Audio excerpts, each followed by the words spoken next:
Everyone, welcome to my channel. और आज हम लोग पढ़ने वाले हैं क्लास 9 के मॉडल सेट 1। जैसे कि आपको पता होगा दोस्तों कि जो हमारा क्लास 9 का जो एग्ज़ाम डेट है वो निकल चुका है, आ चुका है। 5 तारीख और 6 तारीख को एग्ज़ाम डेट निकल गया। 5 मई 6 मई 2 दिन में एग्ज़ाम होना है। एक दिन जो आपका तारीख 5 है इसमें आपका 4 विषय हो जाएगा और 6 तारीख को 2 विषय होगा। इस प्रकार सबका टोटल कंप्लीट हो जाएगा 6 विषय। 8 क्लास का एक दिन में एग्जाम होगा, 9 क्लास का 2 दिन में होगा, 10 क्लास तो हो ही हो जाए, 11 क्लास का आपका हो जाएगा 3 दिन में। इस प्रकार सबका कंप्लीट होगा। तो आई होप आपको समझ में आ गया होगा। तो चलिए, आपको सबसे पहले अगर आप हमारे चैनल पे नहीं हो तो आप हमारे इस वीडियो को देखने से पहले आप हमारे चैनल को सब्सक्राइब करें। अगर आप हमारे चैनल पर नहीं हो तो, और आपको यही पता है, जो बेल आइकन है उसको भी दबा दें ताकि आपको नोटिफिकेशन मिलते रहे। ठीक है। और हाँ, अगर आपको वीडियो अच्छा लगे तो अपने दोस्तों को शेयर भी करें ताकि वो भी अच्छे तरीके से पढ़ पाएँ। आपके मन में कोई सवाल है तो कमेंट बॉक्स में कमेंट जरूर करके हमें बता दें। ठीक है। तो चलिए हम लोग शुरू करते हैं बिना कोई देर करते हुए, बिना कोई नुकसान के सब तक पूरा कर देते हैं। चलिए, कहता है 1815 ईस्वी में किस युद्ध में फ्रांस की हार हुई? 1815 में किस युद्ध में फ्रांस की हार हुई? तो वाटरलू में। कौन से युद्ध में? वाटरलू में। कहता है क्रांति से पहले फ्रांसीसी समाज कितने वर्गों में बटा हुआ था? तो 3 भागों में बटा हुआ था। चर्च के विशेष कार्य करने वाले व्यक्तियों के समूह को क्या कहा जाता था? पादरी वर्ग। ठीक है। यहाँ पे एक नया ऑप्शन मिला है, जदीदी। जदीदी का मतलब मुस्लिम बहुलक इलाकों के समर्थन जो है ना, समर्थन मिला, उसी को कहते हैं जदीदी। मुस्लिम बहुलक इलाकों का जो समर्थन मिलता था उसी को कहते हैं जदीदी। नेक्स्ट कहता है कि फ्रांस का संविधान किस वर्ष बना? तो 1791 में सबसे पहले बना था। नेक्स्ट आता है क्वेश्चन नंबर 5। देखिए क्या कहता है क्वेश्चन नंबर 5। कहता है कि फ्रांस में 1793 ईस्वी में 1793 से 94 के मध्यकाल को किस नाम से जाना जाता है? तो आतंक का युग कहा जाता है। आतंक का युग में कौन राजा था? रॉबेस्पियर, जिसने समता की रोटी चलाया था और सफ़ेद आटा खाने से रोक लगाया था, नहीं खाने दे रहा था, है ना। नागरिकों के लिए अलग से नाम जो बनाया था, नागरिका के लिए अलग से नाम, मतलब सभी चीज़ का संबोधन बोल चाल भी बदल दिया गया था। और इसी के समय में गिलोटिन मशीन भी निकला था। गिलोटिन का आविष्कार डॉक्टर गिलोटिन ने किया था और रॉबेस्पियर इसका यूज़ करता था। और रॉबेस्पियर अगर कोई व्यक्ति, मतलब किसी व्यक्ति को दंड देता था गिलोटिन से, गिलोटिन क्या था? 2 खंभे वाली एक मशीन होती थी, बीच में आरी होता था, आरी, जिससे लोगों को गला काट के अलग कर देता था। यही था गिलोटिन मशीन। नहीं पूछा, लेकिन पूछ दे तो मैं इसे इसलिए एक्स्ट्रा आपको बता दे रहा हूँ, तो आपको बुरा ना माने। 1917 से पूर्व रूस पर किसका शासन था? तो उस 1917 से पहले जार निकोलस II का शासन था। देन कहता है परवाल भित्ति क्या है भैया? तो इससे कि नेक्स्ट यहाँ पे टर्म यूज हुआ परवाल भित्ति का, तो आपको यहाँ परवाल भित्ति के बारे में थोड़ा जान लेना। परवाल भित्ति है क्या? तो कैल्शियम कार्बोनेट का चट्टान होता है, जो कि यह मूंग जीव या परवाल जीव से बना होता है। मूंग जीव, इसको इंग्लिश में कोरल कहते हैं। मतलब मूंग एक जीव होता है, जैसे कि आपने देखा होगा, अरे यार क्या कहते हैं, भूल जा रहे हैं यार। आपने सीप देखा होगा, जैसे एक सीप नहीं होता, ऐसे मान लीजिए शंख जिससे वगैरह बनता है, शंख है ना। तो उसमें देखिए कि ऊपर में जो क्या आता है, कैल्शियम वगैरह का जो होता है, या फिर आप ऐसे समझिए, कछुआ आप लोग देखे होंगे। Yes sir. तो कछुआ के ऊपर जो कवर रहता है ना, ऊपर में, है ना, जो उसके मतलब स्किन, त्वचा, शरीर को जो मदद करता है, हेल्प करता है, जो बहुत ही ठोस होता है। उसी प्रकार से मूंग जो होता है, मूंग जब बनता है, एक मूंग माता दूसरा मूंग जन्म ले लेता है उसी से। ठीक है। तो लिखा है मूंग जीव जो होता है इसी से मतलब एक कैल्शियम मतलब कार्बोनेट स्रावित होता है, और उसी से मतलब मरने से कैल्शियम जो कार्बोनेट बनते हैं तब बनते हैं, तो इसी से चट्टान बन जाता है। ठीक है। वही है परवाल भित्ति, मतलब मूंग के द्वारा बने चट्टान को, कैल्शियम कार्बोनेट से बने चट्टान को आप परवाल भित्ति के नाम से जानते हैं। चलिए, वो अगला टर्म आएगा उसमें बता देंगे, लेकिन फिर भी आपको बता दिए। रूस संसद का क्या नाम था? ड्यूमा था। ड्यूमा। कहता है बोल्शेविक पार्टी का नेता कौन था? लेनिन था। लेनिन। रूसी क्रांतिकारी का मुख्य उद्देश्य क्या था? आप जरा दिमाग लगाइए। जो रूसी क्रांति का, उसका मुख्य उद्देश्य क्या था बताइए? प्रथम विश्व युद्ध से रूस को हटा देना, जमीन किसानों को देना, कारखानों पर मजदूरों का नियंत्रण रखना, और गैर रूसी जातियों का समानता का दर्जा देना। 1 मिनट दोस्तों, तुरंत। तो दोस्तों कुछ बीच में काम आ गया था, इसलिए हम वीडियो को यहाँ पे पॉज कर दिए थे, रोक दिए थे। और चलिए हम लोग कहाँ तक पढ़े थे इसको शुरू करते हैं। चूँकि किसी का कॉल आने के कारण हम थोड़ा सा उधर व्यस्त हो गए थे, तो वीडियो को यहाँ पर रोक दिए थे, ठीक है। चूँकि यहाँ पे वीडियो ऑनलाइन क्लासेस नहीं चल रही ना, ऑफलाइन है ना, तो जब मन तब वीडियो को रोक देते हैं। अगर कोई बुलाते हैं, कोई कुछ बोलते हैं, तो यहाँ पे वीडियो को हम रोक के चले जाते हैं, फिर आते हैं, फिर जहाँ से पॉज करते हैं वहाँ से फिर स्टार्ट कर देते हैं। तो चलिए जैसे कि क्वेश्चन नंबर 8 तो हम लोग पढ़ लिए थे कि क्वेश्चन नंबर 8 में बोल्शेविक पार्टी का नेता कौन थे, तो लेनिन थे, ठीक है। और यहाँ पे हम लोग थे कि हाँ, रूसी क्रांतिकारियों का मुख्य उद्देश्य क्या था, मतलब रूस में जो क्रांति हुई उसका उद्देश्य क्या था, लक्ष्य क्या था, क्या करना था, आखिर वहाँ क्रांति क्यों हुई। तो उसका उद्देश्य था कि रूस में क्रांति करने का, कि प्रथम विश्व युद्ध को रूस को हटाना। जो फर्स्ट वर्ल्ड वार में रूस ने भाग लिया था कि भैया आप वर्ल्ड वार से हट निकल जाइए, ये पहला उद्देश्य था उसका। जमीन किसानों को देना, कि जो भी जमीन है उसको किसानों को वापस दे दीजिए। और कारखानों पर मजदूरों का नियंत्रण, कारखाना पर जो मजदूर काम कर रहे हैं उस पर देख रेख भी करना काम था। और गैर रूसी जातियों का समानता का दर्ज भी देना था, मतलब जो गैर रूसी, जो रूस के नहीं निवासी, मतलब रूसी नहीं हैं, उसे भी समानता का दर्ज देना। ये सभी मांगों को लेकर के रूस में क्रांतिकारियों का मुख्य उद्देश्य था। तो इसका मतलब यहाँ पर राइट आंसर हो जाएगा उपयुक्त सभी। इसका कहता है क्वेश्चन नंबर 10 क्या है, कहता है खूनी रविवार के नाम से किस दिन को जाना जाता है, तो 9 जनवरी 1905 को जाना जाता है खूनी रविवार के नाम से।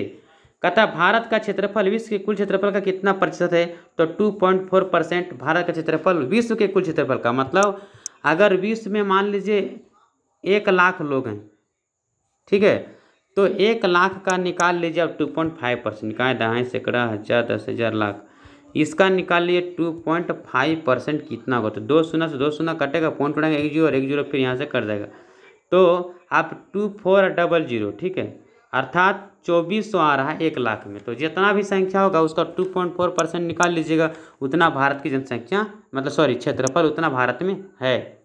मैं जनसंख्या पर निकाल ली, लेकिन जनसंख्या नहीं होगा, चूँकि यहाँ क्षेत्रफल पूछ रहा है, मतलब जमीन का क्षेत्रफल कितना, जमीन कितना है, तो जितना जमीन होगा उसका 2.4% निकाल लीजिएगा, ठीक है, कोई दिक्कत नहीं है।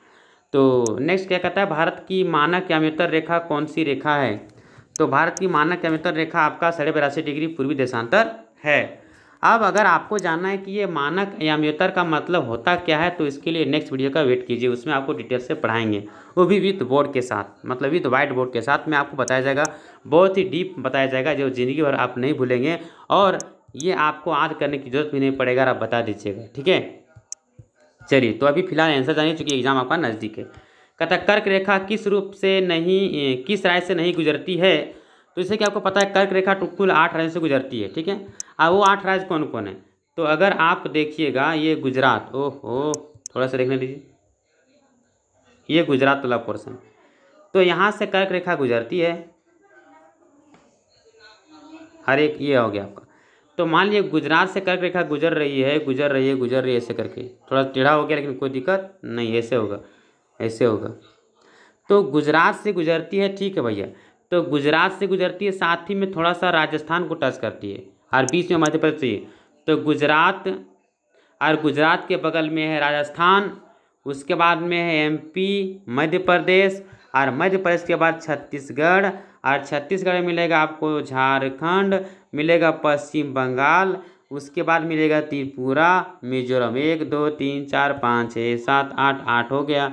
हाँ अगर ऐसे नहीं आता तो ऐसे याद कर सकते हैं, ट्रिक है, मित्र गमछा झार के, मित्र गमछा झार के, माँ से मिजोरम, ता से त्रिपुरा, गा से गुजरात, माँ से मध्य प्रदेश, छा से छत्तीसगढ़, झा से झारखंड, रा से राजस्थान। आई होप आपको समझ में आ गया होगा। 1 2 3 4 5 6 7, ओह 8 होना चाहिए भैया। मित्र 1 2 3 4, ओ 5 6, यहाँ 3, 1 2 3 4 5 6 7 7, एक और क्या छूट गया, गुजरात हो गया, मध्य प्रदेश तो हो ही गया, महाराष्ट्र, हाँ जैसे एम से 2 गुजरा रहा है, मध्य प्रदेश और महाराष्ट्र, इसीलिए महाराष्ट्र कहाँ से आ गया, रुकी फिर से बता रहे हैं, गुजरात, गुजरात के बगल में है राजस्थान, और राजस्थान के बगल में आपका मध्य प्रदेश, महाराष्ट्र नहीं होगा, गलत बोला गया था, गुजरात, राजस्थान, मध्य प्रदेश, 1 2 3 हो गया, और मध्य प्रदेश के बगल में छत्तीसगढ़, कितना हो गया 4, और छत्तीसगढ़ के बगल में आपको मिलेगा झारखंड, कितना हो गया 5, पश्चिम बंगाल कितना हो गया 6 6 7, 7 में आएगा आपका त्रिपुरा, त्रिपुरा, 8 में मिजोरम। थोड़ा ट्रिक ने गड़बड़ा दिया था, ठीक है, हमें ऐसे ही बिना ट्रिक का अच्छा तरीके से याद है, ठीक है। तो इस प्रकार से 8 हो जाता है। तो अगर उसमें मित्र गमछा झाड़ के बैठाते हैं, मित्र गमछा झाड़ के, तो मिजोरम आता है, त्रिपुरा आता है, मित्र है ना, मिजोरम त्रिपुरा दोनों आता है। और गा से गुजरात आता है, माँ से मध्य प्रदेश आता है, और छा से छत्तीसगढ़ आता है ना, और झार से झारखंड आता है, राजस्थान आता है ना। ये पश्चिम बंगाल छूट जा रहा था, बाकी सारा ट्रिकी में आ जा रहा था। तो चलिए नेक्स्ट क्वेश्चन कहता है, विश्व का सबसे ऊंचा शिखर माउंट एवरेस्ट किस देश में स्थित है? नेपाल में स्थित है। जो परवाल भित्ति बता रहे थे, आइए इस पर हम लोग डिस्कस कर लेते हैं बेहतर तरीके से। कहता है जल के प्रवाह को अपवाह कहते हैं, और अपवाह या प्रवाह एक नदी की तंत्र व्याख्या करता है। हटाइए परवाल भित्ति ना। समुद्र के नीचे पाए जाने वाले चट्टान जो परवाल जीन द्वारा छोड़े गए हैं, परवाल मतलब जीन, वही परवाल जो जीव है उसके द्वारा, जीव है जीन नहीं, परवाल जीव के द्वारा छोड़े गए CaCO3 से बने होते हैं, इसी को हम परवाल भित्ति कहते हैं। तो परवाल जीव के ऊपर CaCO3 की परत होती है, जो CaCO3 की खोल के अंदर होते हैं परवाल जीव। तो CaCO3 अर्थात कैल्शियम कार्बोनेट से बना होता है परवाल भित्ति। कहता है एक स्तरीय भाग जो 3 ओर से समुद्र से घिरा है, उसका नाम तो बताइए। प्रायद्वीप होता है। नेक्स्ट कहता क्वेश्चन नंबर 16, बाढ़ वाले मैदानों के नए तथा युवा निक्षेपों को किस नाम से जाना जाता है? नए है तो नया है तो खादर है, पुराना है तो भांगर है। चलिए नेक्स्ट कहता है क्वेश्चन नंबर 17, गोवा के दक्षिण में स्थित पश्चिम तटीय पट्टी को किस नाम से जाना जाता है? गोवा के दक्षिण स्थित पश्चिम तटीय पट्टी को किस नाम से जानते हैं? इसको कोंकण के नाम से जानते हैं। मतलब ये हो गया आपका महाराष्ट्र रहता है ना, महाराष्ट्र के बगल में गोवा है। तो ये बोल रहा है कि गोवा के दक्षिण, तुम्हारे पूरब है, ये पश्चिम है, ये उत्तर है, दक्षिण, इधर ये वाला भाग बोल रहा है, ये वाला भाग गोवा के दक्षिण में स्थित पश्चिम तटीय, मतलब पूर्व और पश्चिम तटीय। भारत में देखेंगे तो पश्चिम तटीय, गोवा का देखेंगे तो गोवा का दक्षिण आ रहा है। तो गोवा के दक्षिण में स्थित जो पश्चिम तटीय, इसको किस नाम से जानते हैं? इसका नाम है कोंकण। ये वाला एरिया को, किनारा को कहते हैं कोंकण। आई होप आपको समझ में आ गया होगा। किस द्वीप का निर्माण परवाल भित्ति से हुआ है? तो लक्षद्वीप का निर्माण परवाल भित्ति से हुआ, परवाल जीव से हुआ है। क्वेश्चन नंबर 19, विश्व की सबसे बड़ी अपवाह द्रोणी किस नदी को कहा जाता है? अमेजन नदी को कहा जाता है। क्वेश्चन नंबर 20, कौन सी नदी अरब सागर में गिरती है? तो नर्मदा नदी एक ऐसा नदी है जो कि अरब सागर में गिरती है, ये उल्टा चलती है। कहता है लमपुर लिखा है, गलत हो गया, पालमपुर होगा। पालमपुर गांव की कितनी प्रतिशत जनसंख्या अपनी आजीविका के लिए कृषि पर आश्रित है? तो 75% आश्रित है। कहता है खरीफ फसल की अवधि क्या है? जून से अक्टूबर तक खरीफ फसल की अवधि होता है। हरित क्रांति का संबंध क्या है? तो हरित क्रांति का संबंध आपको बता दें, हरित क्रांति के संबंध के बारे में खाद्यान्न को उत्पादन करने से रिलेटेड है। अब यहाँ कुछ टर्म लिखे, इसको थोड़ा सा पढ़ लेते हैं कि क्या कहना चाह रहा है। यहाँ पर आपको समझाना चाह रहे हैं अपवाह द्रोणी के बारे में। तो अपवाह द्रोणी एक नदी एवं उसके सहायक नदियों द्वारा अपवाहित क्षेत्र को अपवाह द्रोणी कहते हैं। मतलब जैसे कि ये नदी है, ये नदी है, ये नदी है, नदी है, नदी है, ये नदियों का एक मुख्य यहाँ पर जिसमें मिल रहा है, इससे एक अपवाह तंत्र बन जाता है, इसी को कहते हैं अपवाह द्रोणी। जो नदियों का कोई सहायक नदी है, इससे जो अपवाहित क्षेत्र है, जो जिससे बह रहा है, जिस क्षेत्र में बह रही है, इसी को कहते हैं अपवाहित क्षेत्र, मतलब अपवाह द्रोणी। मतलब ये वाला एरिया अपवाह द्रोणी हो गया, ये वाला सहायक नदी हो गया, ठीक है। ये सभी नदियों का एक ही स्थल है, इसी में बहेगी, तो ये अपवाह द्रोणी हो गया। ये वाला लंबाई देख रहे हैं, ये अपवाह द्रोणी है, और ये सब सहायक नदियाँ हैं। तो सहायक नदियाँ जिस पर मिलती है और जिससे होकर जल बहती है, वही तो हो गया कहाँ? अपवाह द्रोणी हो गया। तो चलिए आगे क्या कहता है। कच्चा माल तथा नगद पैसे को कार्यशील पूंजी कहते हैं, जैसे औजार, मशीन, भवन, अस्थायी पूंजी इत्यादि। क्वेश्चन नंबर 24 क्या कहता है? 24 कहता है निम्न में से कौन कार्यशील पूंजी का उदाहरण है? तो नगद पैसा तथा कच्चा माल कार्यशील पूंजी का उदाहरण है। कार्यशील पूंजी किसे कहते हैं? जैसे कि अभी हम तुरंत बताएं कि कच्चा माल और नगद पैसा। कच्चा माल मतलब जिस वस्तु का उपयोग करके कोई नया वस्तु बनाएगा, वही कच्चा माल हो गया। तो कार्यशील पूंजी कहते हैं उसको, जिसका तथा नगद पैसा हो और कच्चा माल दोनों को। तो अगर कोई औजार लिए, मशीन लिए, भवन खरीदने दिए, आपका अस्थायी पूंजी है, और कार्यशील पूंजी कच्चा माल और नगद पैसा होता है। तो अगर आपको नगद पैसा और कच्चा माल बोला तो अब क्या हो जाएगा, कार्यशील पूंजी हो जाएगा। हाँ, अगर यदि अस्थायी पूंजी का तो औजार, मशीन, भवन ये सब अस्थायी पूंजी में आ जाता है। क्वेश्चन 25 कहता है कौन एक गैर कृषि क्रिया है, तो खाद एवं बीज की बिक्री एक गैर कृषि क्रिया है जो कि बेच रहे हैं। इसमें कहता है जब मानव संसाधन को शिक्षा तथा स्वास्थ्य के द्वारा विकसित किया जाता है तब इसे मानव पूंजी कहते हैं। मानव पूंजी निवेश भौतिक पूंजी की भांति प्रतिफल प्रदान करता है। कौन सा कथन सही है, तो कथन ग सही है, 1 और 2 दोनों सही है। 27 कहता है किस प्रकार की जनसंख्या अर्थव्यवस्था की परिसंपत्ति है, तो शिक्षित एवं स्वास्थ्य जनसंख्या।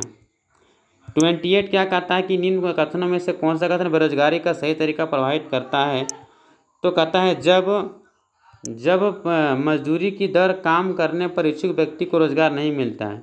जितना मजदूरी मिलना चाहिए, जैसे कि हाजिरी 500 चल रहा है मिस्त्री का, अगर इतना पैसा मिलता है ना, और वो काम करने के लिए नहीं तैयार है तब हम बेरोजगार नहीं गए। लेकिन इतना पैसा मिलने के बाद मिलना चाहिए है ना, अब उसके जगह में 100 रुपये मिलता है तो वो कैसे काम करेगा। जितना मजदूरी चल रहा है उतना पैसा में वो काम नहीं करना चाहेगा तब ना कहिएगा, है ना।